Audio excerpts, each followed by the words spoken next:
اعوذ باللہ من الشیطان الرجیم بسم اللہ الرحمن الرحیم۔ ناظرین کرام، مطالعہ البیان کی آج ہماری 44ویں نشست ہے۔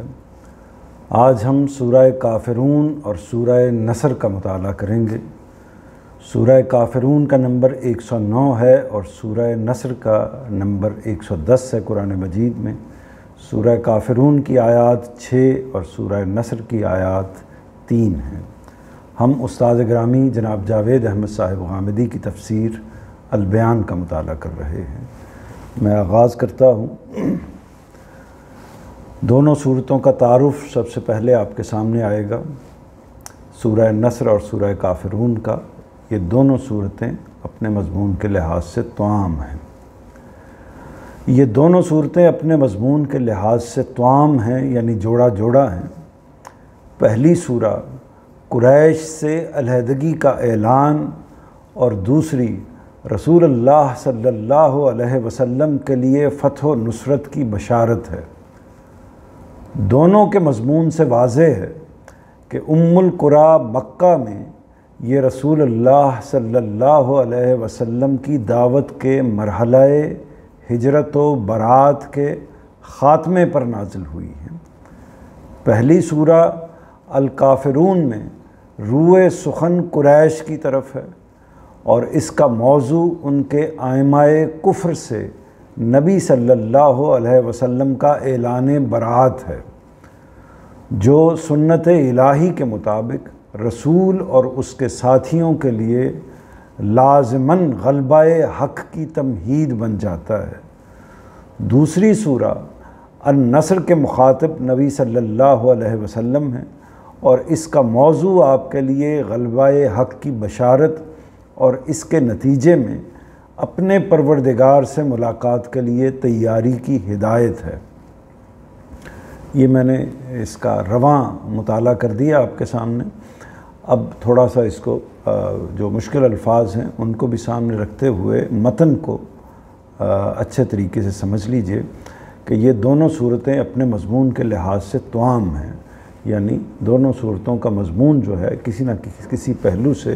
ایک دوسرے سے متعلق ہے۔ اس اعتبار سے ان کے اندر ایک جوڑا ہونے کا پہلو پایا جاتا ہے۔ پہلی سورہ قریش سے علیحدگی کا اعلان ہے، یعنی بیان کیا گیا ہے کہ پہلی سورہ جو ہے وہ اس کے مخاطب کفار قریش ہیں اور دوسری سورہ کے مخاطب نبی کریم صلی اللہ علیہ وسلم ہیں۔ یہ مخاطبت کا تعین کرنا بہت ضروری ہوتا ہے۔ اسی سے واضح ہوتا ہے کہ اصل میں اس کے جو براہ راست مخاطبین ہیں ان کے لیے کیا پیغام ہے اور ان سے آگے نکل کر کیا یہ پیغام ہم تک منتقل ہو رہا ہے یا نہیں ہو رہا۔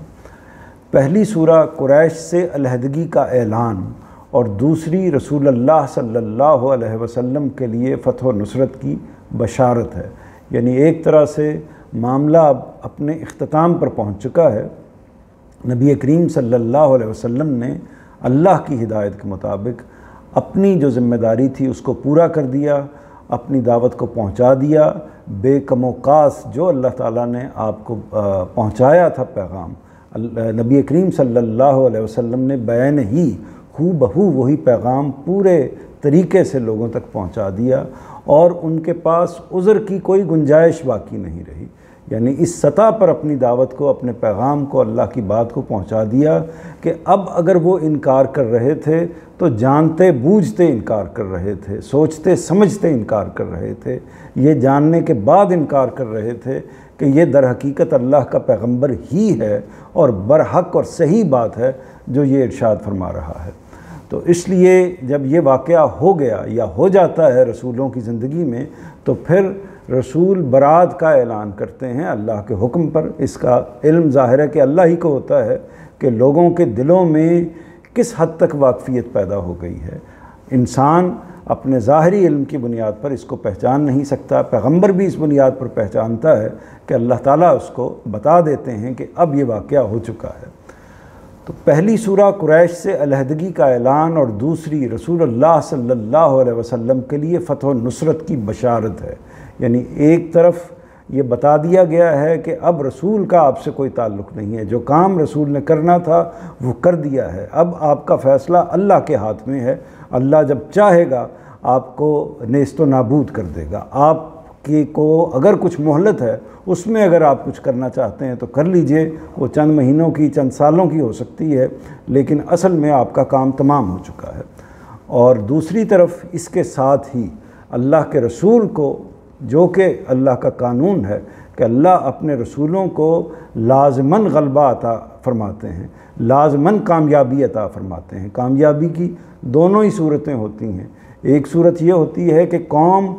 آپ پر ایمان لے آتی ہے، رسولوں پر ایمان لے آتی ہے، دوسری صورت یہ ہوتی ہے کہ قوم اگر نہیں ایمان لاتی تو اس کو صفحہ ہستی سے مٹا دیا جاتا ہے۔ اس صورت میں بھی اللہ کے رسول کا غلبہ اس جگہ پر قائم ہو جاتا ہے۔ تو دوسری رسول اللہ صلی اللہ علیہ وسلم کے لیے فتح و نصرت کی بشارت ہے کہ دوسری کے اندر یہ واضح ہو گیا ہے کہ یہ اگر مانے یا نہ مانے، لیکن اب آپ کے لیے بشارت ہے کہ آپ کی کامیابی متعین ہے، طے ہے۔ دونوں کے مضمون سے واضح ہے کہ ام القریٰ مکہ میں یہ رسول اللہ صلی اللہ علیہ وسلم کی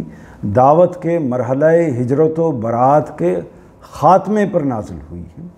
یہ ہم بار بار اس کو ڈسکس کر چکے ہیں کہ قرآن مجید رسالت مآب صلی اللہ علیہ وسلم کی سرگزشت انذار ہے، یعنی آپ نے جو دعوت پیش کی اس دعوت کی ایک داستان ہے، اس کی ایک کہانی ہے، اس کو پوری ترتیب سے بیان کرتی ہے، روداد ہے۔ تو جب وہ روداد ہے، گویا کہ نبی کریم صلی اللہ علیہ وسلم کی دعوت کی یا آپ صلی اللہ علیہ وسلم کے کام کی سیرت ہے، آپ کے حوالے سے جو چیزیں بیان ہوئی ہیں قرآن مجید نے ان کو، یا جو منصہ شہود پر آئی ہیں، جو عمل میں آئی ہیں، ان کو اللہ تعالیٰ نے قرآن مجید میں ایک ترتیب سے بیان کیا ہے۔ تو ام القریٰ مکہ میں رسول اللہ صلی اللہ علیہ وسلم کی دعوت کے مرحلہ ہجرت و برات میں، تو یہ مراحل جو نبی کریم صلی اللہ علیہ وسلم کی دعوت کے مرحلے میں مختلف آئے ہیں، یعنی دعوت سے شروع ہو کر پھر اختتام کا جو حصہ ہے اس میں ہجرت و برات ہوتی ہے۔ اس کے بعد جو آخری مرحلہ باقی رہ جاتا ہے وہ ہے جزا و سزا کا، یعنی یہ ہجرت و برات وہ مرحلہ ہے کہ جب اللہ کا رسول اپنے پیغام کو پوری طرح پہنچا دیتا ہے، اب مخاطبین کے پاس کوئی عذر پیش کرنے کے لیے باقی نہیں رہ جاتا، تو وہ موقع ہوتا ہے کہ جب اللہ تعالیٰ کے اذن سے جو پیغمبر ہے وہ اس قوم کو چھوڑ کر چلا جاتا ہے اور اس سے اپنے آپ کو بری الذمہ کر لیتا ہے۔ برات کا مطلب ہے کہ اپنے آپ کو الگ کر لینا، علیحدہ کر لینا، بری الذمہ کر لینا، ذمہ داری کا ختم ہو جانا۔ تو ہجرت کر جاتا ہے، اور ہجرت کی یہ بھی صورت ہوتی ہے کہ اللہ تعالیٰ اس کو آسمان پر اٹھا لیتا ہے، اور ہجرت کی یہ بھی صورت ہوتی ہے کہ اللہ تعالیٰ اس کو دوسری سرزمین میں منتقل کر دیتے ہیں۔ تو یہی موقع ہے کہ اس موقع پر نبی کریم صلی اللہ علیہ وسلم پھر مدینہ کی طرف ہجرت کر گئے ہیں۔ پہلی سورہ الکافرون میں روئے سخن قریش کی طرف ہے، اور اس کا موضوع ان کے آئمہ کفر سے نبی صلی اللہ علیہ وسلم کا اعلان برات ہے۔ آئمہ کہتے ہیں، آئمہ امام کی جمع ہے، یعنی جو کفر کے ان کے بڑے سرخیل ہیں، سردار ہیں، ان کی کو مخاطب کر کے یہ سورہ ارشاد فرمائی ہے۔ اس میں روئے سخن جو ہے، یعنی کلام کا جو رخ ہے، وہ قریش کی طرف ہے، اور اس کا موضوع ان کے آئمہ کفر سے نبی صلی اللہ علیہ وسلم کا اعلان برات ہے۔ آئمہ کفر سے اعلان برات کیوں ہوتا ہے؟ اس کی وجہ یہ ہے کہ جب بھی اللہ کا رسول آتا ہے تو وہ اصلاً قوم کی قیادت کو مخاطب کرتا ہے۔ وہ قوم کی قیادت تمام پہلوؤں سے ہوتی ہے، وہ مذہبی قیادت بھی ہوتی ہے، وہ سیاسی قیادت بھی ہوتی ہے، اسی طرح جو کارپرتاز طبقے ہیں ملک کے اندر یا قوم کے اندر وہ بھی اس کے مخاطب ہوتے ہیں۔ اس کی وجہ یہ ہے کہ یہی بنیادی لوگ ہوتے ہیں، یہی لیڈران ہوتے ہیں، یہی رہنما ہوتے ہیں جن کی ایک طرح سے جن کے تابع ہوتے ہیں باقی لوگ جن کی اتباع کر رہے ہوتے ہیں، جن کے پیچھے چل رہے ہوتے ہیں۔ تو اس وجہ سے اللہ تعالیٰ کا جو طریقہ ہے وہ یہی ہے کہ پیغمبروں کو یہ حکم دیا جاتا ہے کہ وہ ان کے سرداروں کو مخاطب کریں۔ سرداروں سے مراد میں پھر واضح کر رہا ہوں کہ محض یہ نہیں ہے کہ وہ ان کے سیاسی سردار ہوتے ہیں، وہ علمی سردار بھی ہوتے ہیں، وہ ادب کے سردار بھی ہوتے ہیں، جو لوگ بھی اس وہاں مؤثر ہوتے ہیں، جن کی لوگ بات سنتے ہیں، ان کو اصل میں مخاطب کیا جاتا ہے، اور اعلان برات بھی انہی سے کیا جاتا ہے، جو سنت الہی کے مطابق رسول اور اس کے ساتھیوں کے لیے لازماً غلبہ حق کی تمہید بن جاتا ہے۔ سنت الہی یعنی اللہ تعالیٰ کا طریقہ یہ ہے کہ جب اللہ کسی رسول کو کسی قوم کے اندر مبعوث فرماتے ہیں تو اس کے بعد اس کا غلبہ جو ہے، یعنی اس کا تسلط، اس کی کامیابی لازم ہوتی ہے، اور اس کے جو مخاطبین ہیں ان کو لازماً مغلوب ہونا ہوتا ہے، مفتوح ہونا ہوتا ہے، یا ایمان لا کر مغلوب ہونا ہوتا ہے، یا نیست و نابود ہو کر مغلوب ہونا ہوتا ہے۔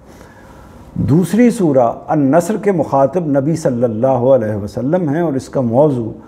آپ کے لیے غلبہ حق کی بشارت اور اس کے نتیجے میں اپنے پروردگار سے ملاقات کے لیے تیاری کی ہدایت ہے۔ یعنی آخر میں یہ ایک طرح سے جب اللہ کے رسول کا منصب کے لحاظ سے اس کی ذمہ داری پوری ہو جاتی ہے تو بس پھر اس کا کام تمام ہو جاتا ہے، اور جب اس کا کام مکمل ہو جاتا ہے، تمام ہو جاتا ہے، تو بس اس کو یہی ہدایت کی جاتی ہے کہ آپ اس وقت تک انتظار کریں جب تک ہم آپ کو اپنے پاس نہیں بلا لیتے، اس وقت تک آپ عبادت کریں اور اللہ کے جو ساتھ تعلق ہے اس کو زیادہ سے زیادہ استوار کریں، زیادہ سے زیادہ مضبوط کریں۔ اب سورہ کی طرف آگے بڑھتے ہیں۔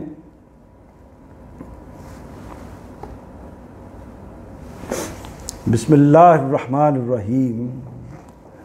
قل یا ایھا الکافرون لا اعبد ما تعبدون ولا انتم عابدون ما اعبد ولا انا عابد ما عبدتم ولا انتم عابدون ما اعبد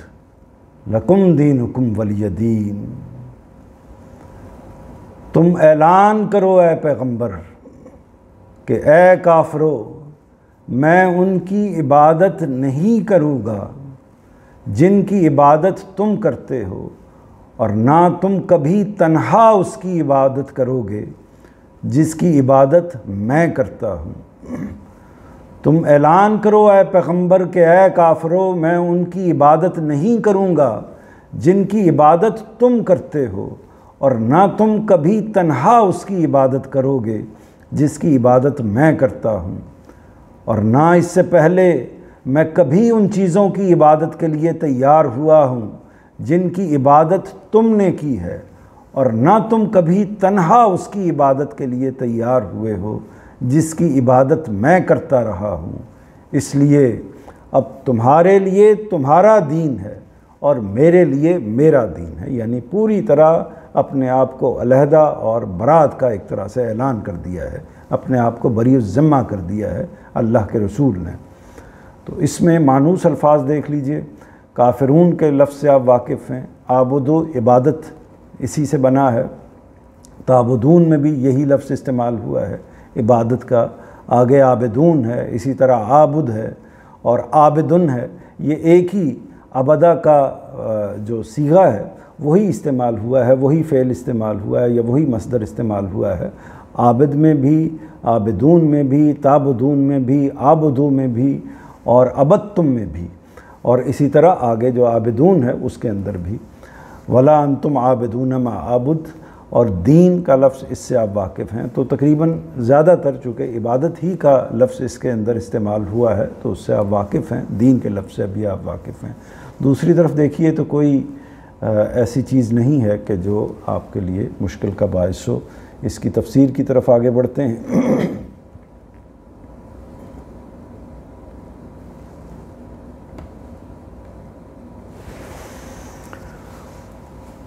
تم اعلان کرو اے پیغمبر کہ اے کافرو، میں ان کی عبادت نہیں کروں گا جن کی عبادت تم کرتے ہو۔ اب جو ایک نمبر حاشیہ ہے وہ کہاں ہے؟ اے کافروں پر ہے۔ یہ خطاب قریش کے ائمہ کفر سے ہے۔ پہلا حاشیہ دیکھیے گا، یہ خطاب قریش کے ائمہ کفر سے ہے۔ آگے کے مضمون سے واضح ہے کہ اے کافروں کے صاف صاف الفاظ میں یہ خطاب اس موقع پر ہوا ہے جب ان سے حتمی طور پر قطع تعلق اور برات کا اعلان کر دیا گیا ہے۔ استاذ امام امین احسن اصلاحی لکھتے ہیں، یہ اعلان برات رسولوں کی اس سنت کے مطابق ہوا ہے جس کی وضاحت پچھلی صورتوں میں ہو چکی ہے کہ اللہ کے رسول اپنی قوم کو پہلے دین کی بنیادی باتوں، توحید اور قیامت کی دعوت دیتے ہیں۔ اس دعوت میں وہ قوم کو اپنی قوم ہی کی حیثیت سے خطاب کرتے ہیں اور اس پر اس وقت تک پوری استقامت سے جمے رہتے ہیں جب تک قوم کے اعیان و اکابر یعنی ان کے رہنما، ان کے لیڈر اپنے رویے سے ان کو مایوس نہیں کر دیتے۔ جب وہ مایوس کر دیتے ہیں اور بالکل واضح ہو جاتا ہے کہ یہ ہٹ دھرم اپنی ضد سے باز آنے والے نہیں ہیں، تب اللہ تعالیٰ کی طرف سے رسول کو ہجرت کا حکم ہوتا ہے اور وہ قوم سے اعلان برات کر کے اپنے ساتھیوں کے ساتھ ہجرت کر جاتا ہے۔ رسول کی ہجرت قوم کے لیے گویا آخری تنبیہ ہوتی ہے۔ اس کے بعد اگر اس کے رویے میں کوئی اچھی تبدیلی نہیں ہوتی تو اللہ تعالیٰ ایک محدود مہلت دینے کے بعد قوم کے تمام مکذبین کو، تکذیب کرنے والے، انکار کرنے والوں کو تباہ کر دیتا ہے، خواہ یہ تباہی رسول کی زندگی ہی میں واقع ہو یا اس کے بعد، اور خواہ اس کے لیے اللہ تعالیٰ کوئی قہر آسمانی نازل کرے یا رسول کے ساتھیوں کی تلوار اس کے لیے بے نیام ہو۔ تو یہ پورا قانون جو اللہ تعالیٰ کا، جس کو آپ قانون رسالت سے تعبیر کر سکتے ہیں، یہاں انہوں نے اس کا خلاصہ بیان کر دیا ہے۔ اس کو میں مزید آپ کے سامنے بیان کر دیتا ہوں، اگرچہ آپ سب لوگ اس سے واقف ہوں گے کہ اصل میں جب اس کو پہلے بھی میں نے بیان کیا ہے اور اس میں یہی بات بیان ہوئی ہے کہ جب اللہ کا رسول قوم کے اندر آتا ہے، اور یہ خلاصہ کہاں سے اخذ کیا گیا ہے، یہ خلاصہ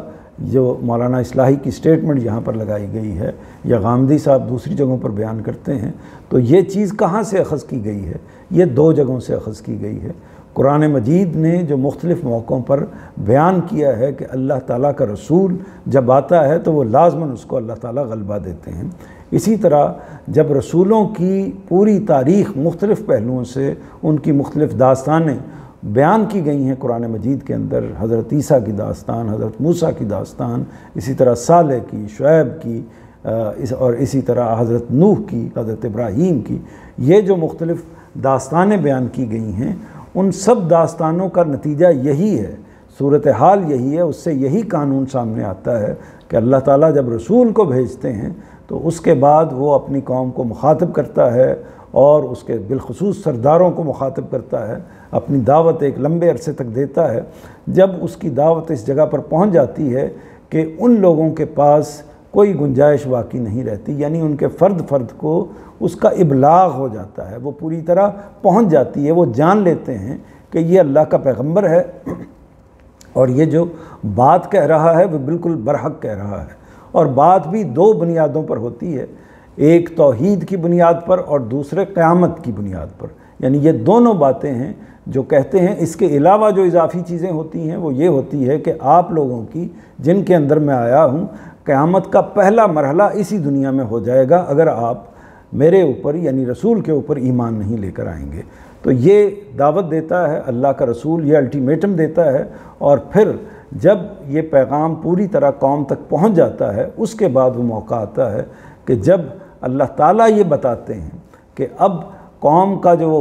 پیمانہ ہے، یعنی اس کے علم کا، اس کے فہم کا پیمانہ جو ہے وہ لبریز ہو چکا ہے اور اس میں اب کوئی گنجائش باقی نہیں رہی، تو اس کے بعد اللہ تعالیٰ پیغمبر کو بتا دیتے ہیں کہ اب یہ وقت ہے کہ اب آپ اپنی قوم کو چھوڑ کر نکل جائیے۔ یعنی یہاں یہ نقطہ واضح رہے کہ پیغمبر خود سے یہ فیصلہ نہیں کر سکتا، اس بات کی چونکہ آگے بھی بیان کرنے کی ضرورت ہے، اس کو خاص طور پر ملحوظ رکھنا چاہیے کہ بحیثیت انسان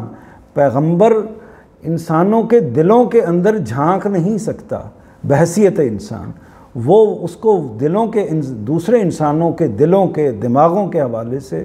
وہی بات معلوم ہوتی ہے جو اللہ تعالیٰ اس کو بتاتا ہے۔ چنانچہ اللہ تعالیٰ جب یہ واضح فرما دیتے ہیں کہ اب یہ موقع ہے کہ یہ معاملہ ہو چکا ہے اور اس موقع پر تمہارے لیے اب یہ ہے کہ ان تک بات واضح ہو گئی ہے اور اب آپ جو ہیں وہ نکل کے دوسری جگہ پر چلے جائیے جس کا انتخاب اللہ تعالیٰ نے کیا ہوتا ہے۔ تو یہ اس صورتحال کے اندر نبی کریم صلی اللہ علیہ وسلم کی اگر آپ حیات کو بھی دیکھیے، آپ کی سیرت کو بھی دیکھیے، تو وہ موقع آ گیا کہ جب پھر آپ نے یثرب کی طرف یا مدینہ النبی کی طرف ہجرت کی۔ اس کا ابتدائی نام یثرب تھا، بعد میں نبی کریم صلی اللہ علیہ وسلم کے وہاں تشریف لے جانے کے بعد مدینہ کہتے ہیں شہر کو، وہ مدینہ النبی بن گیا۔ تو یہ جب آپ کی یثرب کی طرف ہجرت ہوئی ہے، اس ہجرت کے پس منظر میں وہ ساری داستان موجود ہے جو یہاں پر بیان کر دی گئی ہے، اور اس میں بھی آپ اس سے واقف ہیں کہ جب وہ آخری موقع اس وقت آ گیا کہ جب اس سب کچھ کو جاننے کے باوجود وہ بدبخت لوگ نبی کریم صلی اللہ علیہ وسلم کی معاذ اللہ قتل پر آمادہ ہو گئے، اور اس کی سازش انہوں نے کی کہ سب گروہ مل کر اور ایک طریقے سے نبی کریم صلی اللہ علیہ وسلم کو تہ تیغ کرنے کی معاذ اللہ کوشش کریں گے۔ تو اس جسارت کی جگہ پر جب آپ آ کر کھڑے ہو گئے تو اللہ تعالیٰ نے پھر آپ کو حکم دیا کہ اب آپ یہاں سے ہجرت کر جائیے۔ تو یہ اس کا پس منظر آپ کے سامنے آ گیا، اسی کا خلاصہ بیان کیا ہے مولانا اصلاحی نے۔ یہاں یہ اس میں اب آپ اگلا جو نوٹ ہے وہ بالخصوص ہے، اور اس کا اطلاق یا اس کا تعلق ہمارے دور حاضر سے بھی ہے، اس لیے اس دوسرے نوٹ کو خاص طور پر آپ سمجھ بھی لیجئے اور جان بھی لیجئے، اور اس کے حوالے سے کوئی سوال ہوگا تو اس کو بعد میں ڈسکس بھی کر لیں گے۔ یہاں یہ امر ملحوظ رہے کہ ائمہ قریش کی یہ تکفیر خدا کی طرف سے ہے، اور اس بنا پر کی گئی ہے کہ مخاطبین نے اتمام حجت کے درجے تک دعوت و تبلیغ اور تذکیر و تلقین کے بعد بھی رسول کو ماننے سے انکار کر دیا ہے۔ پہلے تو آپ یہ جان لیجئے کہ تکفیر کا مطلب کیا ہے۔ کفر کس کو کہتے ہیں؟ کفر کہتے ہیں انکار کرنے کو، کافر کہتے ہیں اس شخص کو کہ جو انکار کر دے۔ اور انکار کرنے کا مطلب کیا ہوتا ہے؟ یعنی انکار ایک وہ ہوتا ہے جو بے جانے بوجھے کیا جاتا ہے، یہاں وہ انکار مراد نہیں ہے۔ یعنی بعض اوقات انسان کو کوئی بات سمجھ میں نہیں آتی اور بے سمجھے بوجھے وہ کسی بات کا انکار کر دیتا ہے، اس کو غفلت کہیں گے، کوتاہی کہیں گے، نقص کہیں گے، کمی کہیں گے، لیکن اس کو تکفیر نہیں کہیں گے، اس کو انکار نہیں کہیں گے۔ تو ایک بات تو یہ واضح ہو گئی کہ کفر یا انکار کا ایک عمومی مفہوم ہے، لیکن یہاں جو کافر کہنا ہے تو وہ اے کافر ہو، کافر کہنے کا حق اللہ تعالیٰ کو حاصل ہے، اور اللہ تعالیٰ ہی اپنے پیغمبر کے حوالے سے یہ بتاتا ہے کہ اب یہ موقع آ گیا ہے کہ جب ان کی تکفیر ہو جانی چاہیے، اب یہ فی الواقع کافر ثابت ہو گئے ہیں۔ یعنی اس سے پہلے دعوت کا ایک مرحلہ تھا، اب یہ واقعہ ہوا ہے کہ آپ کی اس برسوں کی جد و جہد کے بعد، آپ کے پیغام پہنچا دینے کے بعد اب یہ کافر اسٹیبلش ہو گئے ہیں۔ اور کیسے پتہ چلا ہے کہ یہ کافر اسٹیبلش ہو گئے ہیں، یہ کافر ثابت ہو گئے ہیں؟ کیسے پتہ چلا ہے؟ یہ اس طرح پتہ چلا ہے کہ میں آپ کو بتا رہا ہوں، یعنی اللہ کا پیغمبر آپ کو بتا رہا ہے، یا اللہ کے پیغمبر کو اللہ تعالیٰ بتا رہا ہے۔ تو اللہ تعالیٰ نے بتایا ہے کہ ان کا کافر ہونا طے ہو گیا ہے، ثابت ہو گیا ہے۔ یہاں یہ امر ملحوظ رہے، یعنی یہی میں نے پہلے نقطے کی تفصیل کی ہے، یہاں یہ امر ملحوظ رہے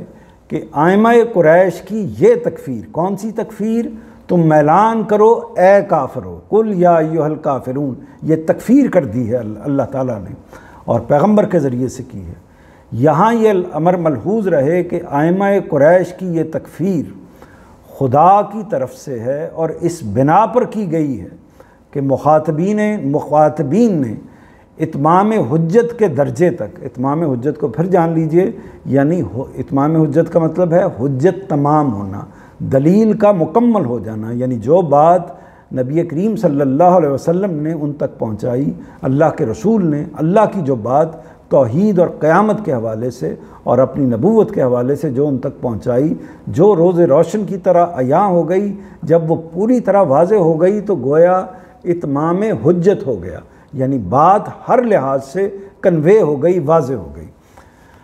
اور اس اتمام حجت کا بھی پھر میں عرض کروں کہ کس کو پتہ چلتا ہے؟ یہ اللہ تعالیٰ ہی کو پتہ چلتا ہے کہ اب حجت تمام ہو گئی ہے، اب بات 100% واضح ہو گئی ہے۔ مخاطبین نے اتمام حجت کے درجے تک دعوت و تبلیغ اور تذکیر و تلقین کے بعد، تذکیر و تلقین یعنی نصیحت کے بعد جو اللہ کا پیغمبر دعوت دیتا ہے، پھر بار بار اس کی طرف متوجہ کرتا ہے، پھر لوگوں کے دلوں کو، ان کے دماغ کو ابھارتا ہے، تو یہ پورا ایک مرحلہ ہے جس میں اللہ کا پیغمبر یہ کردار ادا کرتا ہے۔ تلقین کے بعد، اور اس میں خاص طور پر نبی کریم صلی اللہ علیہ وسلم کے ساتھ اس دعوت کے لیے جو چیز عطا کی گئی، اس دعوت کو پہنچانے کے لیے، وہ قرآن مجید تھا۔ قرآن مجید کا لفظ اسی دعوت کو بیان کر رہا تھا، وہ توحید کی تھی، وہ قیامت کی تھی، اور وہ داستانیں بھی جو اس کے اندر مختلف پیغمبروں کی بیان ہوئی تھیں، وہ وہی تھیں کہ جن کے اندر یہی موضوعات تھے، اور ان کو بتایا گیا تھا کہ لوگوں نے اگر ان موضوعات کو یا ان چیزوں کا انکار کیا ہے پیغمبروں کے آگے یا رسولوں کے آگے، تو ان کا کیا انجام ہوا ہے۔ دعوت و تبلیغ اور تذکیر و تلقین کے بعد بھی رسول کو ماننے سے انکار کر دیا ہے۔ چنانچہ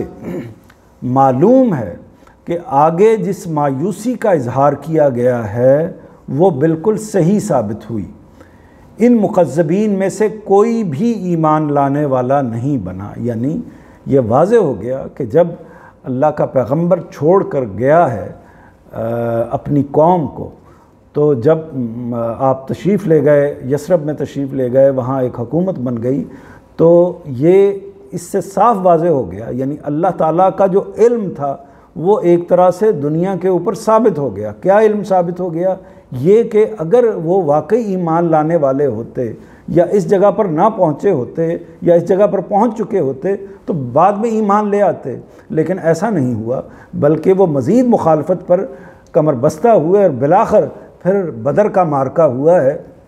جب وہ یعنی اس جگہ پر آ کر کھڑے ہو گئے کہ اب ہم بدلہ بھی لیں گے، اور اب ہم جو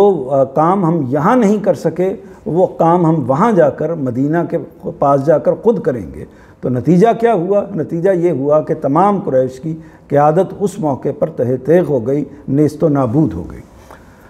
ان مکذبین میں سے کوئی بھی ایمان لانے والا نہیں بنا، یہ بات اسٹیبلش ہے، یعنی بعد میں یا درمیان میں جو لوگ بھی ایمان لے کے آئے ہیں وہ عام لوگ تھے، سرداروں میں سے کوئی ایمان نہیں لے کے آیا، بلکہ سب اپنے غرور اور انانیت کا شکار ہو کر عذاب الہی سے دوچار ہو گئے۔ رسولوں کے بعد، یعنی یہ ابو جہل ہے، یہ عتبہ ہے، یہ ابو لہب ہے، یہ سب لوگ کون ہیں؟ یہ سردار ہیں۔ انانیت کا شکار ہو کر عذاب الہی سے دوچار ہو گئے، سوائے جو فتح مکہ کے موقع پر ابو سفیان جو ہیں وہ ایمان لے آئے تھے۔ رسولوں کے بعد کوئی فرد یا جماعت بھی اس طرح اتمام حجت نہیں کر سکتی۔ یہ نقطہ ہے جو ہمارے آج کے زمانے سے متعلق ہے۔ کیا بات ہوئی کہ رسولوں کے بعد، یعنی جب رسولوں کا سلسلہ موجود نہ ہو، رسولوں کے بعد کوئی فرد یا کوئی جماعت بھی اس طرح اتمام حجت نہیں کر سکتی، اور نہ اسے خدا کی طرف سے اعلان تکفیر کا اذن حاصل ہو سکتا ہے۔ اس وجہ سے اب کوئی شخص کسی دوسرے کی تکفیر نہیں کر سکتا، الا یہ کہ وہ خود اپنے کفر کا اعلان کر دے۔ حق کے داعی زیادہ سے زیادہ جو کچھ کر سکتے ہیں، ابھی پہلے پچھلی بات سمجھ لیتے ہیں کہ یہ واضح ہو گیا، یعنی اس سورہ سے، اس بیان سے جو بات اسٹیبلش ہوئی ہے، اور پورا قرآن مجید اس کے ساتھ کھڑا ہوا ہے، وہ یہ بات ہے کہ کسی انسان کو سوائے پیغمبر کے، سوائے اللہ کے رسول کے، اس کا حق حاصل نہیں ہے کہ وہ یہ کہہ سکے کہ تم کافر ہو، یعنی وہ کافر کا لیبل کسی کے اوپر لگا سکے، اس کا حق کسی انسان کو یا کسی فرد کو یا کسی جماعت کو، کسی کو حاصل نہیں ہے۔ یعنی کسی مسلمان، چاہے وہ عالم دین ہے یا علماء کی کوئی جماعت ہے یا کوئی ریاست ایک جماعت کی صورت میں کھڑی ہوئی ہے، کسی کو یہ حق حاصل نہیں ہے کہ وہ یہ کہہ سکے کہ یہ جو شخص ہے یا یہ جو گروہ ہے یا یہ جو جماعت ہے یہ اصل میں تکفیر کی جگہ پر آ کر کھڑی ہو گئی ہے، اس نے انکار کر دیا ہے۔ کیوں ایسا نہیں ہو سکتا؟ اس لیے نہیں ہو سکتا، دو باتیں ہیں۔ دو باتیں یہ ہیں کہ ان لوگوں تک جو مخاطبین ہیں جن کے لیے آپ تکفیر کا یا کفر کا لفظ استعمال کر رہے ہیں، وہ ان لوگوں تک پہلی بات یہ ہے کہ کیا آپ نے اس سطح پر دعوت پہنچا دی ہے، دین کا پیغام اس سطح پر پہنچا دیا ہے جس سطح پر اللہ کا رسول پہنچایا کرتا ہے؟ تو اس کا جواب نفی میں ہے۔ یہ ہو ہی نہیں سکتا کہ اللہ کا پیغام کوئی ایک فرد اس سطح پر پہنچا سکے، اس سطح پر کنوے کر سکے کہ جس سطح پر اللہ کا رسول آ کے کنوے کرتا ہے، کیونکہ وہ تو اپنی ذات میں، اپنی شخصیت میں اللہ تعالیٰ کی نشانی ہوتا ہے۔ وہ ایک طرح سے چلتا پھرتا اللہ کا قرآن ہوتا ہے۔ تو جب وہ زمین پر کھڑا ہوتا ہے تو اس کے مثل کوئی نہیں ہو سکتا۔ تو لہٰذا جب کوئی شخص اللہ کا پیغمبر نہیں ہے تو وہ یہ اس سطح پر اپنی دعوت کو پہنچا ہی نہیں سکتا جس سطح پر اللہ کا پیغمبر پہنچاتا ہے۔ کوئی دوسرا انسان اس کا مقابل نہیں ہو سکتا، نہ کوئی ایک انسان، نہ کوئی علماء کی جماعت، اور نہ کوئی پوری ریاست، بلکہ پوری انسانیت مل کر بھی اس پیغمبر کی اس سطح پر آ کر نہیں کھڑے ہو سکتے۔ تو ایک بات یہ واضح ہو گئی۔ پھر سن لیجئے یہ بات کہ کوئی انسان اللہ کے پیغمبر کی سطح پر دین کا ابلاغ نہیں کر سکتا، یہ بین اور واضح حقیقت ہے۔ دوسری بات کیا ہے؟ دوسری بات یہ ہے کہ اگر کسی انسان تک ابلاغ بھی ہو جائے، اور ابلاغ ہوتا ہے، یعنی وہ ابلاغ ہونا کوئی ایشو نہیں ہے، ابلاغ ہو جاتا ہے، اور انسان بعض اوقات خود سے پڑھ کر کسی چیز کو جان لیتا ہے، بعض اوقات دنیا کے حقائق اس کے سامنے آ جاتے ہیں، بعض اوقات کسی عالم دین کی بات اس کے دل پر اثر کرتی ہے، تو مختلف دلائل سے وہ بات کو سمجھ لیتا ہے، جان بھی لیتا ہے۔ تو یہ انسانوں کی عام فیکلٹی ہے جس کے مظاہر روز ہم دیکھتے ہیں۔ لیکن یہ فیصلہ کیسے ہوگا، یہ پتہ کیسے چلے گا کہ اصل میں اس کے دل میں تو ایمان آ گیا ہے، یعنی اس کے دل کو، اس کے دماغ کو تو معلوم ہو گیا ہے کہ اللہ کی توحید ہے، اللہ ایک ہے، اللہ تنہا اس کائنات کا خالق و مالک ہے، یہ اس کو معلوم ہو گیا ہے۔ یہ بھی اس کو معلوم ہو گیا ہے کہ اللہ تعالیٰ نے پیغمبروں کا سلسلہ جاری کیا تھا۔ یہ بھی اس کو یقین ہو گیا ہے کہ یہ کتاب جو قرآن مجید کی صورت میں موجود ہے یہ برحق ہے۔ یہ بھی معلوم ہو گیا ہے کہ محمد صلی اللہ علیہ وسلم اللہ کے پیغمبر اور آخری رسول ہیں۔ یہ معلوم ہونے کے باوجود وہ ایمان نہیں لا رہا۔ تو اب اگر وہ ایمان نہیں لا رہا تو اس کا مطلب کیا ہے؟ اس کا مطلب یہ ہے کہ یہ ہم نہیں طے کر سکتے، میں نہیں طے کر سکتا، پوری کائنات یہ مل کر، پورے انسان مل کر یہ طے نہیں کر سکتے کہ یہ واقعہ فی الواقع ہو چکا ہے یا نہیں ہوا، یعنی وہ واقعتاً اس جگہ پر پہنچ گیا ہے یا نہیں پہنچا۔ یہ چونکہ ہم نہیں طے کر سکتے، یہ پروردگار ہی جان سکتا ہے۔ تو اس لیے اس معاملے کو اللہ تعالیٰ نے قیامت پر مؤخر کر دیا ہے کہ اس کا فیصلہ میں قیامت کے موقع پر کر دوں گا۔ جو اللہ کے رسول جب آتے ہیں تو اس موقع پر جو لوگ موجود ہوتے ہیں ان کا فیصلہ تو میں اسی دنیا میں کر دیتا ہوں، لیکن باقی جو اجتماعیت ہے، باقی جو انسانیت ہے، اس کا فیصلہ میں نے مؤخر کر دیا ہے قیامت تک کے لیے۔ تو اس وقت کا انتظار کیجئے۔ تو جب قیامت میں یہ فیصلہ ہونا ہے تو اب مجھے، آپ کو یا کسی قوم کو یہ حق حاصل نہیں ہے کہ کسی انسان کے بارے میں تکفیر کا فیصلہ کریں، کفر کا فیصلہ کریں۔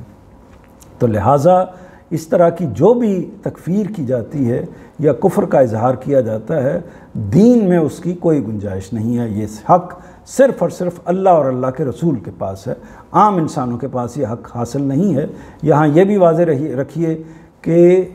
جو یہاں بیان ہوئی ہیں، یعنی ایک چیز یہ کہ ایک شخص کی تکفیر ہم نہیں کر سکتے۔ دوسری بات یہ واضح ہوئی ہے کہ اگر کوئی شخص خود کہے کہ میں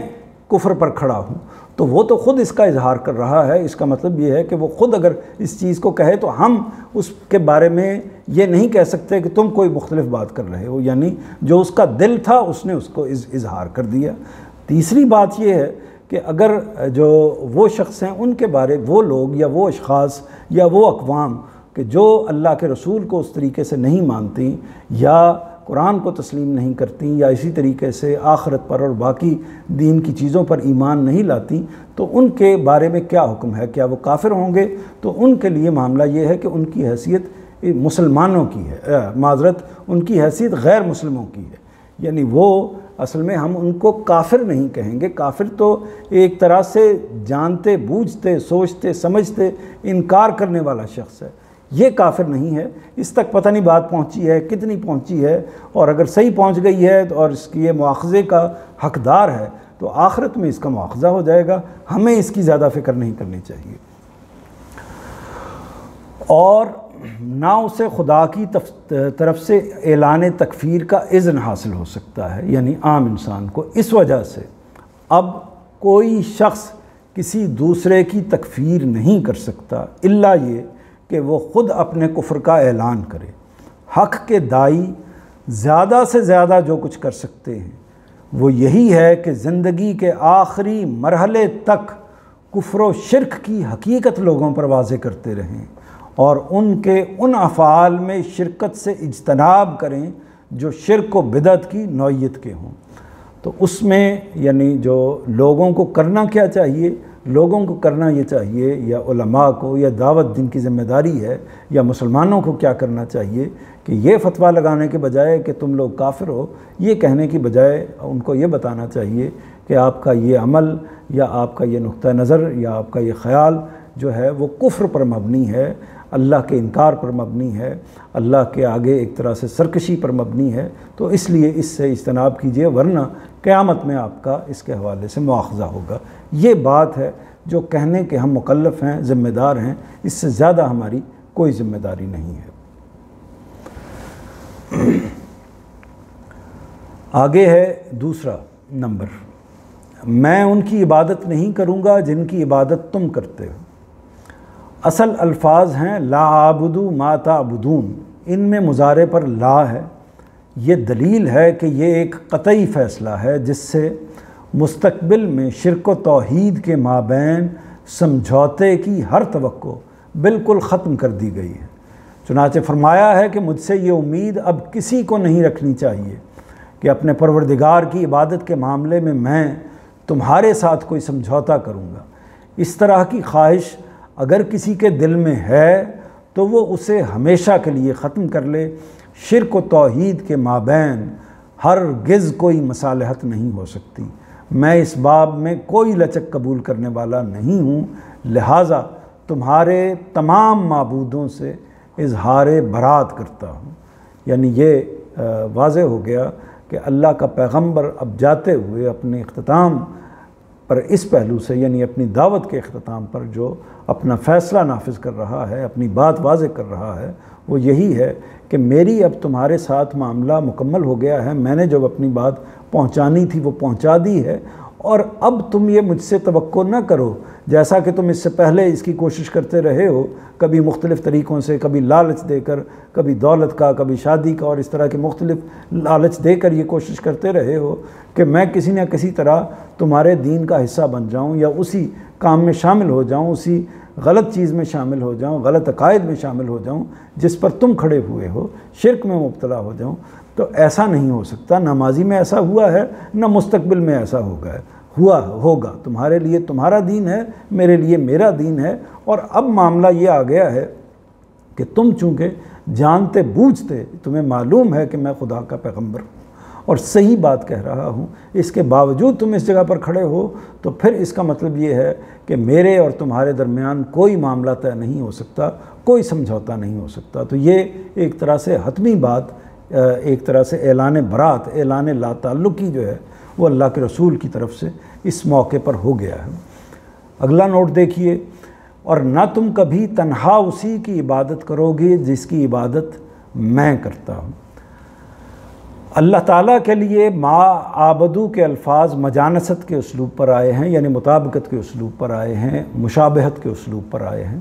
لا عابدو ما تعبدون کے بعد یہ جملہ بتا رہا ہے کہ مخاطبین کی طرف سے بھی یہ توقع ختم ہو گئی ہے کہ وہ خدا کو اسی طرح پوجنے کے لیے تیار ہو جائیں گے جس طرح حضور صلی اللہ علیہ وسلم شرک کی ہر آلائش سے پاک ہو کر خالص اس کو پوج رہے تھے۔ ان کے رویے سے صاف واضح ہوتا ہے کہ وہ اپنے دیوی دیوتاؤں سے دستبردار ہونے کے لیے تیار نہیں تھے۔ اس کے معنی یہ تھے کہ وہ خدا کے پرستار نہیں بن سکتے، اس لیے کہ خدا اپنی بندگی میں کبھی کوئی شراکت قبول نہیں کرتا۔ اس بات کو بھی سمجھ لیجئے، اور خاص طور پر دور حاضر کے حوالے سے، اپنے عام معاملات کے حوالے سے، اپنے عقائد، اپنے نظریات کے حوالے سے اس بات کو بھی دیکھ لیجئے کہ کتنا بڑا واقعہ ہوا ہے۔ واقعہ یہ ہوا ہے کہ آپ اس سے پہلے چیزوں کو دیکھ چکے ہیں کہ اہل قریش کون ہیں؟ دین ابراہیمی پر کھڑے ہوئے ہیں۔ اہل قریش کون ہیں کہ جو ایک طرح سے کہہ سکتے ہیں کہ اس وقت کے مسلمان ہیں۔ نبی کریم صلی اللہ علیہ وسلم سے پہلے جو قوم پائی جاتی ہے اس جگہ پر، تو وہ اللہ کے رسول حضرت ابراہیم علیہ السلام کی قوم ہیں، آپ پر ایمان رکھتے ہیں، آپ کو اللہ کا نبی مانتے ہیں، تو یہ وہ اس جگہ پر کھڑے ہوئے ہیں۔ اچھا، اسی طرح وہ نماز کا بھی اہتمام کرتے ہیں جو بھی ان تک باقی رہ گئی ہے، اسی طرح وہ روزے بھی رکھتے ہیں، حج بھی کرتے ہیں، تو عبادات کا بھی تقریباً سارا کا سارا سلسلہ ان کے ساتھ وابستہ ہے۔ اسی طرح وہ عقائد کے حوالے سے بھی اس جگہ پر کھڑے ہیں کہ اللہ کو بھی مانتے ہیں، اللہ کو کارساز مانتے ہیں، خالق مانتے ہیں، یہ ساری چیزیں ان کے اندر موجود ہیں۔ مسئلہ کیا ہوا؟ مسئلہ ایک ہوا ہے، اور اس سے اندازہ کر لیجئے کہ یہ مسئلہ کتنا بڑا مسئلہ ہے۔ مسئلہ ہے شرک کا، یعنی وہ اللہ تعالیٰ کی توحید میں شرک کو شامل کرتے ہیں اور اس بات پر کھڑے ہوتے ہیں کہ اللہ تعالیٰ کے ساتھ کچھ اور ہستیاں بھی، کچھ اور افراد بھی، کچھ اور شخصیات بھی، خواہ وہ انسانوں میں سے ہوں، خواہ وہ جنوں میں سے ہوں، خواہ وہ فرشتوں میں سے ہوں، یہ ہستیاں جو ہیں وہ اللہ تعالیٰ کے معاملات کے اندر اور اللہ تعالیٰ کے امور کے اندر شریک ہیں۔ یہ نقطہ ہے جس نقطے نے کس جگہ پر پہنچا دیا ہے، کل یا ایھا الکافرون، یعنی اللہ تعالیٰ نے ان کو کافر کہہ دیا ہے، ان سے اعلان برات کر دیا ہے، اور اس کے بعد پیغمبر نے بھی ان سے اعلان برات کر دیا، اور پیغمبر ان کو چھوڑ کر چلا گیا اور ان کو صفحہ ہستی سے مٹا دیا گیا، اور ابدی جہنم ان کے لیے خاص کر دی گئی۔ تو یہ شرک جو ہے وہ اتنا بڑا جرم ہے، یعنی آپ اگر عبادت کرتے بھی ہیں، آپ باقی معاملات کو انجام بھی دیتے ہیں، تو اس معاملے میں اسی وجہ سے اللہ تعالیٰ نے فرمایا ہے، نبی کریم صلی اللہ علیہ وسلم نے بھی اس کے حوالے سے ارشاد فرمایا ہے کہ اللہ تعالیٰ جو ہیں وہ ہر چیز کو معاف کر سکتے ہیں۔ یہ ایک بیان ہے، یعنی اللہ تعالیٰ چاہیں تو ہر چیز کو معاف کر سکتے ہیں، لیکن اللہ تعالیٰ نے طے کیا ہے کہ شرک کو کبھی معاف نہیں کیا جائے گا، کیونکہ پورے دین کی جو اساس ہے وہ توحید پر قائم ہے۔ اس لیے اپنے ذہن کو، اپنے خیال کو، اپنے تصورات کو ہر لمحہ اس جگہ پر رکھنا چاہیے کہ وہ شرک کی جگہ تک نہیں پہنچنا چاہیے، یعنی جس میں اللہ تعالیٰ کے علاوہ کوئی بال برابر بھی آپ کے ذہن میں، آپ کے خیال میں، آپ کے تصور میں موجود ہو، اس کا سوال ہی پیدا نہیں ہونا چاہیے۔ اور یہ بھی واضح رکھیے کہ شرک محض یہ نہیں ہوتا کہ آپ 4 بتوں کو اپنے سامنے رکھ لیں اور ان کے حوالے سے کچھ دعائیں کریں، اور بھی شرک کی ہزارہا شکلیں ہیں۔ شرک بعض اوقات نظریات میں ہوتا ہے، خیالات میں ہوتا ہے، اور کئی چیزوں میں کے اندر ہوتا ہے۔ مثال کے طور پر ہم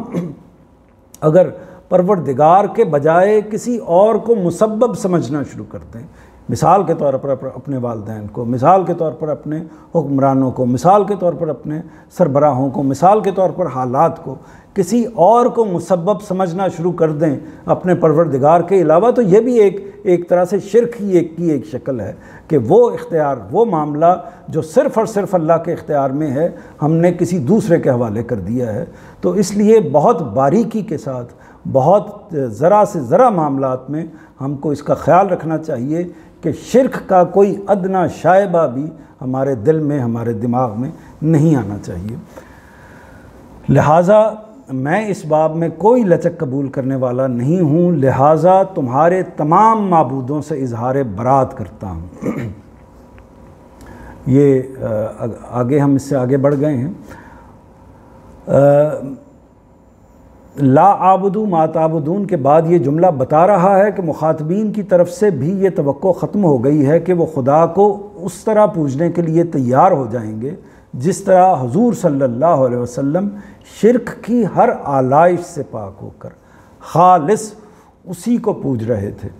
ان کے رویے سے واضح تھا کہ وہ اپنے دیوی دیوتاؤں سے دستبردار ہونے کے لیے تیار نہیں ہیں۔ اس کے معنی یہ تھے کہ وہ خدا کے پرستار نہیں بن سکتے، ان کے لیے خدا اپنی بندگی میں کبھی کوئی شراکت قبول اس لیے کہ خدا اپنی بندگی میں کبھی کوئی شراکت قبول نہیں کرتا۔ اگلا نوٹ دیکھیے 4 نمبر، اوپر کی بات مستقبل سے متعلق تھی، یہ اس پر ماضی و حال کی شہادت پیش کی ہے۔ کون سی ماضی و حال کی شہادت ہے؟ اور نہ اس سے پہلے میں کبھی ان چیزوں کی عبادت کے لیے تیار ہوا ہوں جن کی عبادت تم نے کی ہے۔ یہ اس پر ماضی و حال کی شہادت پیش کی ہے۔ لا انا عابدن جملہ اسمیہ ہے، اس میں نفی جو ہے یعنی لا کا وہ ماضی سے متعلق ہے۔ ما عبدتم کے الفاظ اس کا واضح قرینہ ہیں۔ اس سے اگر غور کیجئے تو اعلان برات کی شدت میں بڑا اضافہ ہو گیا ہے۔ یہ اصل میں تھوڑا سا ایک فنی نقطہ ہے، اس کو جتنا کنوے کر سکتا ہوں یا آپ اس کو لے سکتے ہیں اتنا ہی لے لیجئے، کہ اس میں یہ چونکہ آپ عربی کے جملے پڑھیے، کل یا ایھا الکافرون لا اعبد ما تعبدون ولا انتم عابدون ما اعبد ولا انا عابد ما عبدتم ولا انتم عابدون ما اعبد، تو ایک طرح سے ولا انتم عابدون ما اعبد پھر ولا انتم عابدون ما اعبد، یہ ایک طرح سے دہرائی گئی ہے بات کو۔ تو سوال یہ ہے کہ یہ کیا ایک ہی بات کو دہرایا گیا ہے؟ تو اس میں علماء کا جو موقف ہے وہ موقف یہ ہے کہ یہ ایک طرح سے تکرار ہے، اور تکرار کا مطلب ہوتا ہے کہ دہرا دینا، بات کو دوبارہ بیان کر دینا، اور اس کا مقصد اور تکرار بھی بعض اوقات ضروری ہوتی ہے سٹریس کے لیے۔ تو علماء کا نقطہ نظر یہ ہے کہ یہ اصل میں سٹریس کے لیے، یہ بات کی مزید وضاحت کے لیے، بات پر زور دینے کے لیے جو عمومی علماء کا نقطہ نظر ہے، اس لیے یہ تکرار کی گئی ہے۔ استاذ کا اس میں جو نقطہ نظر ہے وہ یہ ہے کہ ایسا نہیں ہے، بلکہ یہ دوسرا حصہ تکرار کے لیے نہیں ہے، بلکہ اس میں ایک حصہ جو ہے وہ ماضی سے متعلق ہے اور ایک حصہ جو ہے وہ مستقبل سے متعلق ہے۔ یعنی پہلے اس کی ماضی کی بات ہو گئی، مستقبل کی بات ہو گئی ہے، اور پھر یہ بتا دیا گیا ہے، یعنی یہ بات پہلے کہی گئی ہے کہ میں تمہارے ساتھ شریک ہونے والا نہیں ہوں اس کام کے اندر جو تم کر رہے ہو، یعنی بتوں کی پرستش کرتے ہو، اللہ کا شریک ٹھہراتے ہو، تمہارے دینی امور میں تمہارے ساتھ شریک نہیں ہوں گا۔ اور دوسرے حصے میں یہ بات کی گئی ہے کیوں نہیں شریک ہوں گا کہ میں اس سے پہلے بھی کبھی تمہارے ساتھ اس طرح کے معاملات میں نہیں شریک ہوا تھا، تو نہ ماضی میں کبھی شریک ہوا تھا اور نہ مستقبل میں کبھی شریک ہوں گا۔ تو اس لیے میرے بارے میں اور تمہارا معاملہ بھی یہ رہا ہے کہ ماضی میں بھی جب سے میں تم کو دعوت دے رہا ہوں، تمہارا معاملہ بھی یہ رہا ہے کہ تم نے میری دعوت پر کان نہیں دھرے۔ تو یہ، اور اب بھی مجھے یقین ہے کیونکہ اللہ تعالیٰ نے بتا دیا ہے، اب بھی میں اس جگہ پر کھڑا ہو گیا ہوں کہ اب تم اللہ کی اس بات کو یا میرے دین کو قبول کرنے والے نہیں ہو۔ چنانچہ ایسا ہی ہوا کہ ان میں سے کسی نے نبی کریم صلی اللہ علیہ وسلم کے دین کو اختیار نہیں کیا۔ تو یہ علیحدگی کا اظہار ہے ماضی کی بنیاد پر مستقبل کے حوالے سے، یہ استاذ کا موقف ہے۔ تو اس میں جو انہوں نے دلیل دی ہے وہ دلیل دی ہے کہ جو ولا انا عابدم ما عبدتم کے جو الفاظ ہیں، ما عبدتم اصل میں ماضی ہے، تو اس لیے عابدن کا جو لفظ ہے جو عام طور پر یہ قیاس کیا جاتا ہے کہ یہ یعنی والا ہوں کا لفظ ہوتا ہے نا، اس کا مطلب یعنی عبادت کرنے والا، عابد کا مطلب ہے، تو یہ مستقبل کے لیے بھی آ سکتا ہے، لیکن عبدتم نے خاص کر دیا ہے اس کو ماضی کے ساتھ، تو یہ ان کا استدلال ہے۔ آگے بڑھتے ہیں، اس حصے کو مکمل کر لوں کہ مطلب یہ ہے کہ جب میں نبوت کی روشنی حاصل ہو جانے سے پہلے کبھی تمہارے معبودوں کو خاطر میں نہیں لایا، تو اب جب کہ میرا پروردگار براہ راست مجھ سے ہم کلام ہے اور اس کی کتاب مجھ پر نازل ہو رہی ہے، تو میں تمہاری اس ضلالت میں کس طرح مبتلا ہو سکتا ہوں؟ میری دعوت تمہارے سامنے ہے، نبوت کے بعد بھی برسوں سے تم مجھے دیکھ رہے ہو، تمہیں معلوم ہے کہ میں شرک کی غلاظت کے قریب بھی جانے کے لیے تیار نہیں ہوا، پھر کس طرح توقع کرتے ہو کہ آگے کبھی اس کے لیے تیار ہو جاؤں گا؟ تو یہ آپ یہ اندازہ کر سکتے ہیں کہ تفسیر میں ایک پہلو کو بیان کیا جائے تو ایک طریقے سے بات سامنے آتی ہے، دوسرے پہلو کو بیان کیا جائے تو دوسرے طریقے سے سامنے آتی ہے۔ تو میرا احساس یہ ہے کہ اس سے وہ جو دونوں پہلو ہیں، ایک طرح سے ماضی کے بھی اور مستقبل کے بھی، دونوں پہلو اتنے نمایاں ہو کر سامنے آ گئے ہیں کہ بات پوری طرح یعنی پوری تاریخ ایک طرح سے اس سورہ کے اندر دہرا دی گئی ہے۔ نبی کریم صلی اللہ علیہ وسلم کی دعوت کی، نبی کریم صلی اللہ علیہ وسلم کے رویے کی اور مخاطبین کے رویے کی، یعنی جس موقع پر اتمام حجت ہوا ہے، جس موقع پر اللہ تعالیٰ کا پیغمبر اب آخری اعلان کر رہا ہے اور ان کو چھوڑ کر جا رہا ہے، تو اس موقع پر وہ داستان ایک خلاصے میں بتا دی ہے کہ ماضی میں نہ میں تمہارے ساتھ کھڑا رہا، نہ تم تیار ہوئے میرے ساتھ کھڑے ہونے کے لیے، اور آئندہ کے لیے بھی یہ فیصلہ ہو گیا ہے کہ نہ میں تمہارے ساتھ کھڑا ہوں گا، اور تمہارے بارے میں بھی خدا نے بتا دیا ہے کہ تم میرے ساتھ کھڑے ہونے والے نہیں ہو، لہٰذا اب میں تمہیں چھوڑ کر اس علاقے سے رخصت ہو رہا ہوں اس طرف جہاں اللہ تعالیٰ کا مجھے حکم آیا ہے۔ آگے بڑھتے ہیں، اور نہ تم کبھی تنہا اس کی عبادت کے لیے تیار ہوئے جس کی عبادت میں کرتا رہا ہوں۔ 5 نمبر دیکھیے کہ پچھلے جملے نے اس جملے کو بھی ماضی سے متعلق کر دیا ہے، چنانچہ ما آبدو سے پہلے یہاں ایک فعل ناقص حذف ماننا چاہیے۔ یہ استمرار پر دلالت کرے گا، یعنی پچھلے جملے کا تسلسل جو ہے جو ماضی پر دلالت کرتا ہے تو اگلی بات بھی اسی کے اوپر معطوف ہوگی، اسی کے اوپر آئے گی۔ یہ استمرار پر دلالت کرے گا، اور آیت کے معنی یہ ہوں گے کہ جس خدا کی بندگی ہمیشہ سے کرتا رہا ہوں، کہ میں جس خدا کی بندگی ہمیشہ سے کرتا رہا ہوں اور اب بھی اس پر قائم ہوں، تم ماضی میں بھی کبھی اس کے پوجنے والے نہیں بنے۔ شرک کے ساتھ اگر تم نے اس کی پرستش کی بھی ہے تو در حقیقت نہیں کی، یعنی یہ پھر واضح رہے کہ شرک کے ساتھ خدا کی پرستش اللہ کو قبول نہیں ہے، اس لیے کہ شرک کے ساتھ میرے معبود کی پرستش کا کوئی امکان نہیں ہے۔ اگلا نوٹ دیکھیے، اس لیے اب تمہارے لیے تمہارا دین ہے اور میرے لیے میرا دین۔ اس پر استاد گرامی لکھتے ہیں کہ یہ رواداری کا کوئی پیغام نہیں ہے، بلکہ منکرین سے انتہائی بیزاری اور ابدی مفارقت کا اعلان ہے۔ مفارقت علیحدگی، بیزاری یعنی بے تعلقی، اور ان کے بارے میں ایک منفی جگہ پر کھڑے ہو جانا، منفی اس پہلو سے کہ ان سے کوئی امید اب باقی نہ رہنا۔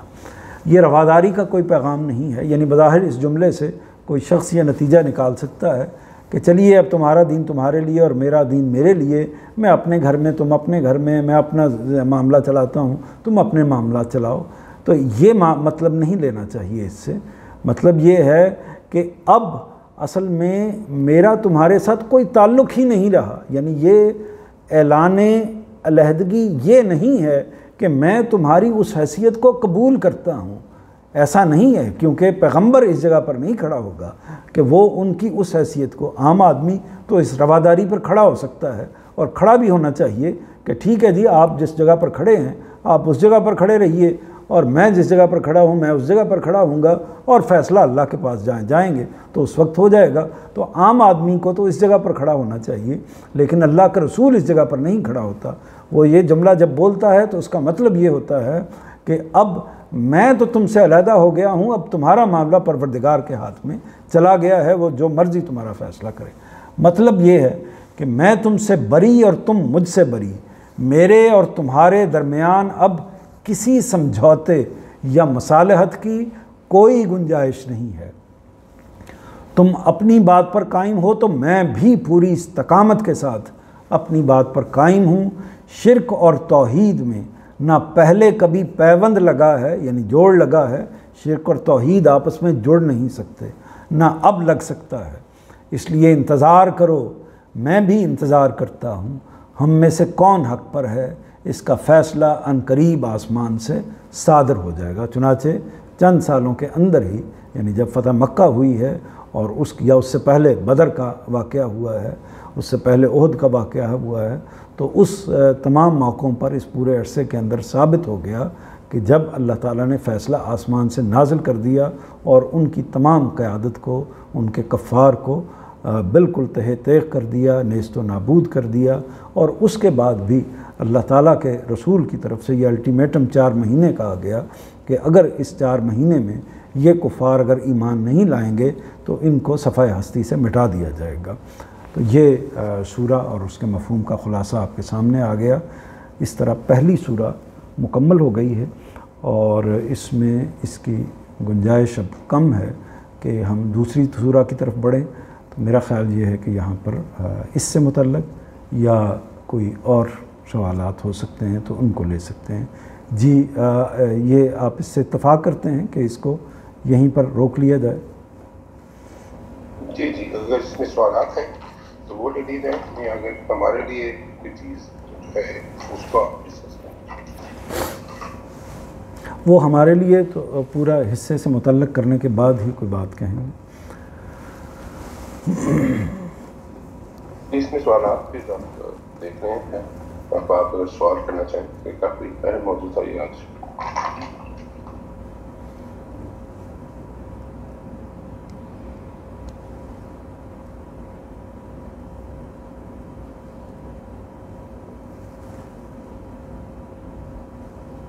اس میں اگر اور کوئی سوال نہیں ہے تو میں ابھی جب اس کے سورہ کے آغاز میں آپ نے کہا کہ جو دلوں کے حال ہے اللہ تعالیٰ کی طرف سے وہ نبی خود بحیثیت انسان معلوم نہیں ہوتے، وہ اللہ تعالیٰ ان کے سامنے پیش کرتے ہیں یا رکھتے ہیں جو ان کے دل میں ڈال۔ تو اس میں کیونکہ جو معاملہ اس وقت چل رہا تھا کہ نبی صلی اللہ علیہ وسلم کی مکہ سے مدینہ کی طرف ہجرت کا معاملہ ہے، جس کے اوپر یہ لگتا ہے کہ سورہ کا جو ہے وہ ہوا۔ تو اس کو سامنے رکھتے ہوئے جب ہم بھی بات کرتے ہیں کہ اللہ تعالیٰ ان کے دل میں ڈال دیتا ہے، تو اس سے کیا مراد ہے؟ مطلب کچھ لوگ ظاہر ہے کہ اس وقت جو مکہ کے قریش تھے وہ کچھ ان کے خلاف پلاننگ کر رہے تھے، سازشیں کر رہے تھے، ان کے خلاف کھڑے ہوئے تھے۔ تو ان کی جو باتیں تھیں وہ نبی صلی اللہ علیہ وسلم کے سامنے آئیں، یا ان کا جو پلان تھا وہ بتایا گیا تھا، یا ایک جنرل اشارہ کیا گیا کہ اب یہ موقع آ گیا ہے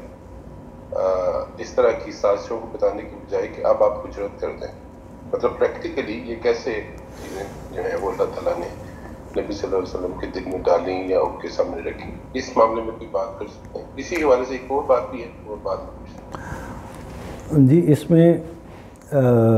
ایک بات کو سمجھنا چاہیے، وہ یہ ہے کہ جب اللہ تعالیٰ کسی ہستی کو اپنا رسول یا نبی مقرر کرتے ہیں تو اس کا مطلب کیا ہے؟ نبی مقرر کرنے کا مطلب یہ ہے کہ 2 واقعات ہوتے ہیں، اور خاص طور پر رسول کے حوالے سے، کہ اللہ تعالیٰ نمبر پہلا واقعہ یہ ہوتا ہے کہ اللہ تعالیٰ اس سے ہم کلام ہوتے ہیں، یعنی وہ ہستی ایک طرح سے اللہ تعالیٰ کا نمائندہ بن جاتی ہے نا۔ یہ ایک بہت بڑا واقعہ ہے جو اس زمین پر ہوتا ہے کہ انسانوں ہی میں سے ایک انسان اللہ کا نمائندہ بن کر کھڑا ہو جاتا ہے، یعنی گویا کہ وہ جو بات کہتا ہے اس کی زبان پر خدا کا کلام جاری ہوتا ہے۔ اس خدا اللہ تعالیٰ خود تو زمین پر ہمارے سامنے اس طریقے سے مشہود ہو کر نہیں آتے، تو وہ کیسے پھر اپنے معاملات کو، پیغامات کو دنیا تک پہنچاتے ہیں؟ تو اس کے لیے اللہ نے جو طریقہ اختیار کیا، اور طریقے بھی ہیں، یعنی ہم انسانوں کو جو ہدایت کے مختلف طریقے ہیں وہ تو آپ ان سے واضح ہیں، لیکن یہ جو طریقہ ہے کہ اس میں اللہ تعالیٰ ایک انسان کا انتخاب کرتے ہیں اور اس انسان کے ساتھ اپنا کمیونیکیشن کا تعلق قائم کرتے ہیں۔ جب کمیونیکیشن کا تعلق قائم ہو جاتا ہے تو اس کے لیے ہم لفظ، اس کمیونیکیشن کے لیے ہم لفظ وحی بولتے ہیں۔ اب وحی جو ہے اس کی کئی شکلیں ہوتی ہیں۔ ایک شکل وہ ہے جو قرآن مجید کی صورت میں آپ کے سامنے موجود ہے۔ سوال یہ ہے کہ یہ کمیونیکیشن جو قرآن مجید کی صورت میں آپ کے سامنے موجود ہے، اس کے علاوہ بھی کوئی کمیونیکیشن ہوتی ہے؟ یقیناً ہوتی ہے، یعنی بارہا جو بھی معاملات اللہ کا رسول انجام دیتا ہے وہ ان اللہ کے رسول کا ہر معاملہ اللہ کے حکم کے مطابق ہوتا ہے۔ کوئی معاملہ ایسا نہیں ہو سکتا کہ جو اللہ کے حکم سے انحراف پر مبنی ہو، خاص طور پر میں دین کی بات کر رہا ہوں یا اس سے مختلف مبنی ہو، تو وہ اگر کوئی اس طرح کی چھوٹی موٹی چیز ہو بھی جائے اللہ کے رسول سے، یعنی تجاوز ہو جائے، اللہ کی طرف سے حکم نہ آیا ہو اور اللہ کے رسول نے کوئی اقدام کر دیا ہو، تو اللہ تعالیٰ فوراً اس کو تنبیہ کر دیتے ہیں کہ یہ معاملہ نہیں کرنا، پیچھے ہٹ جائیے۔ تو حضرت یونس علیہ السلام کے حوالے سے تو جب انہوں نے اقدام کر دیا تو اللہ تعالیٰ نے ان کو ایک طریقے سے سزا دی ہے اور ان کو کہا ہے کہ آپ نے کیوں میرے حکم کی خلاف ورزی کی ہے، یہ تجاوز کیا ہے، میں نے ابھی آپ کو قوم چھوڑنے کے لیے کہا ہی نہیں تھا، آپ پہلے ہی چھوڑ کر چلے گئے۔ تو یہ اس کا مطلب یہ ہے، اور اس کو قرآن مجید نے واضح طور پر بیان کیا ہے، اس کا مطلب یہ ہے کہ پیغمبر کے ایک ایک لمحے کے اوپر اللہ تعالیٰ ایک طرح سے نگران ہوتے ہیں۔ تو دوسرا پہلو یہ ہے کہ اللہ تعالیٰ اس پیغمبر کے محافظ ہوتے ہیں، اللہ کے فرشتے، اللہ تعالیٰ کی جو نظر عنایت ہے اس پیغمبر کے اوپر ہوتی ہے، اس ہستی پر ہوتی ہے، ایک ایک لمحے کو وہ واچ کر رہے ہوتے ہیں، دیکھ رہے ہوتے ہیں، اور اس کے بارے میں جہاں کوئی لغزش ہوتی ہے یا جہاں کوئی ایسی چیز ہوتی ہے کہ جو اس لائن سے ذرہ برابر بھی ہٹی ہوئی ہو تو اللہ تعالیٰ اس کو پیغمبر کو بتا دیتے ہیں۔ تو یہ پیغمبر کی پوزیشن ہے۔ اس سے یہ جان لینا چاہیے، دو باتیں جان لینی چاہیے۔ ایک تو وہی قرآن مجید کے علاوہ بھی ہے، یعنی بے شمار چیزیں ہیں کہ جو اللہ تعالیٰ اللہ کے پیغمبر کو بتاتے ہیں ان کی براہ راست رہنمائی کے لیے، اور یہ واضح رہنا چاہیے۔ تو چنانچہ نبی کریم صلی اللہ علیہ وسلم کا ہر عمل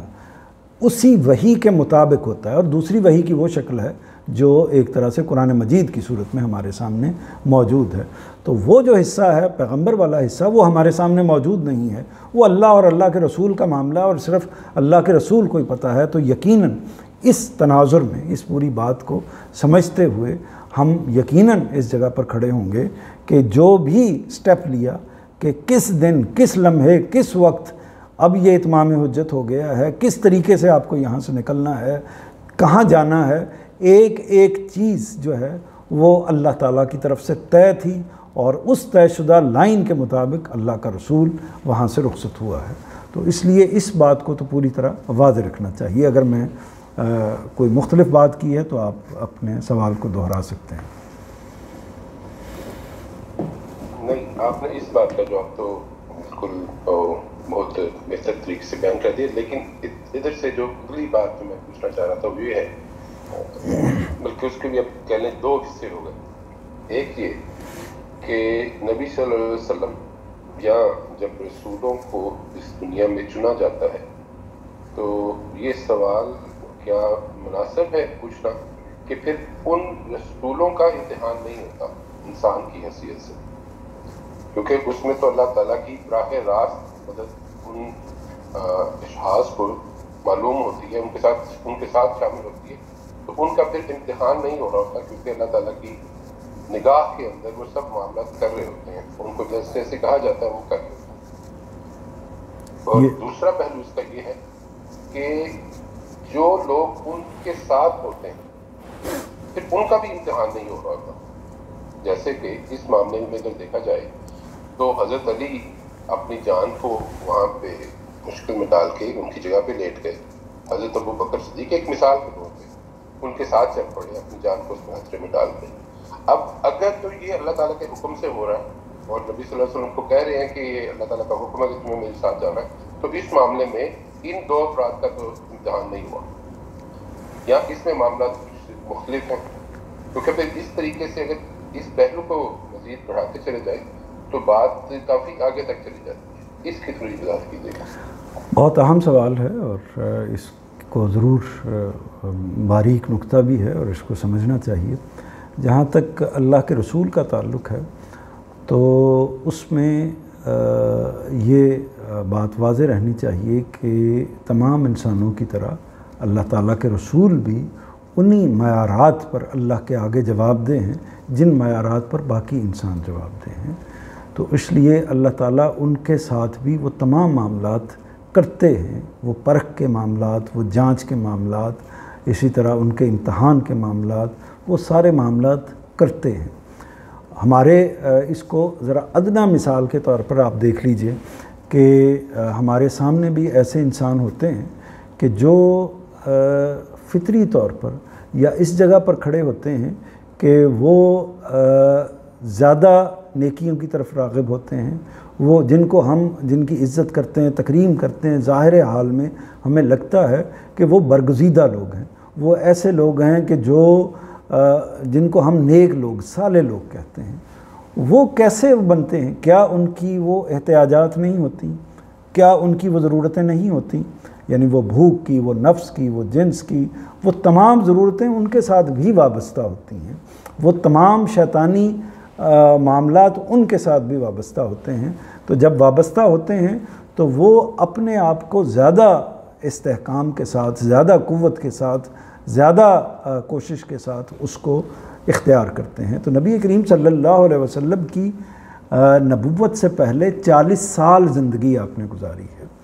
اور 40 سال زندگی میں تو آپ اللہ تعالیٰ کا پیغام آپ پر نہیں آیا تھا، 40 سال زندگی تو آپ نے اپنی ذاتی حیثیت میں گزاری ہے، اپنی ذاتی کردار، اپنی ذاتی شرافت کی بنیاد پر گزاری ہے۔ اور معاملہ یہ ہے کہ آپ کے کردار کا، آپ کی ذات کا، آپ کے اخلاق کا ہر پہلو سے، یعنی وہ انسانی معاملات ہیں، وہ لین دین کے معاملات ہیں، وہ اسی طرح معاشرت کے معاملات ہیں، وہ آپ نے جوانی بھی گزاری، ہر معاملہ گزرا ہے۔ تو ان تمام معاملات کے اندر پوری سوسائٹی کے اندر ایک ذرہ برابر انگلی نہیں رکھی جا سکتی۔ اللہ تو بعد میں سامنے آیا ہے ان کے اس اعتبار سے،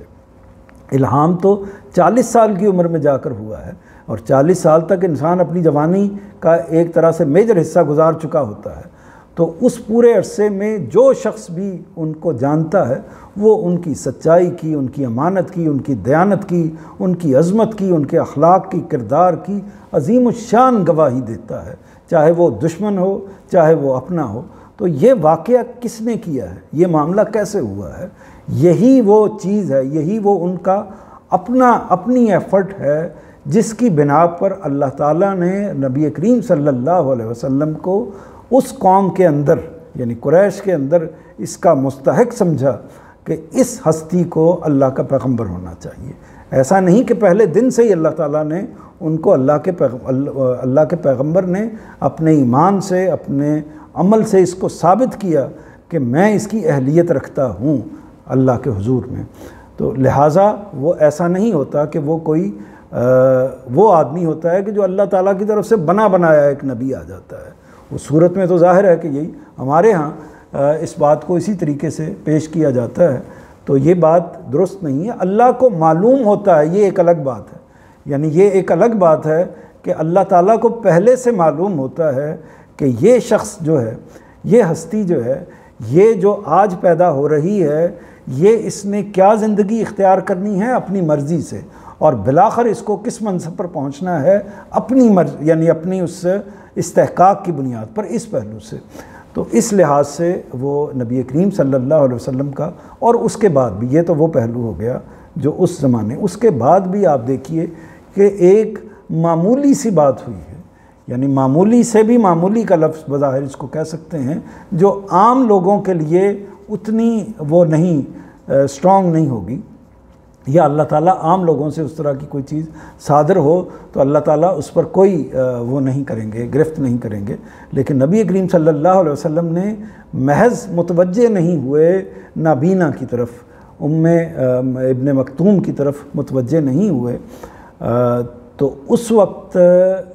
جب آپ کی مجلس میں آ گیا اور انہوں نے کوئی سوال کیے، چونکہ ان کو نظر نہیں آ رہا تھا، معلوم نہیں ہو رہا تھا، تو آپ قریش کے سرداروں سے مخاطب ہو کر کوئی بات ارشاد فرما رہے تھے، تو آپ متوجہ نہیں ہو سکے، تو اس موقع پر بھی اللہ تعالیٰ نے آپ کو توجہ دلائی ہے، اگرچہ اس کا رخ اصل میں قریشی کی طرف تھا، لیکن آپ کو بھی متوجہ کیا ہے کہ یہ جو ہیں یہ اصل میں آپ کے حقدار ہیں جو آپ کے پیچھے پیچھے آ رہے ہیں۔ تو یہ یعنی ایک اتنی سی بات پر بھی اللہ تعالیٰ نے اس کو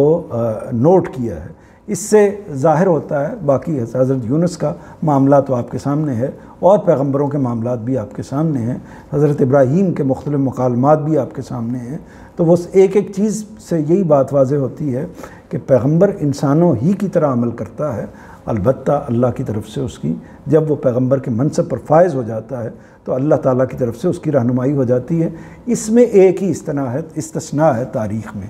اور وہ ہے حضرت عیسیٰ علیہ السلام کی۔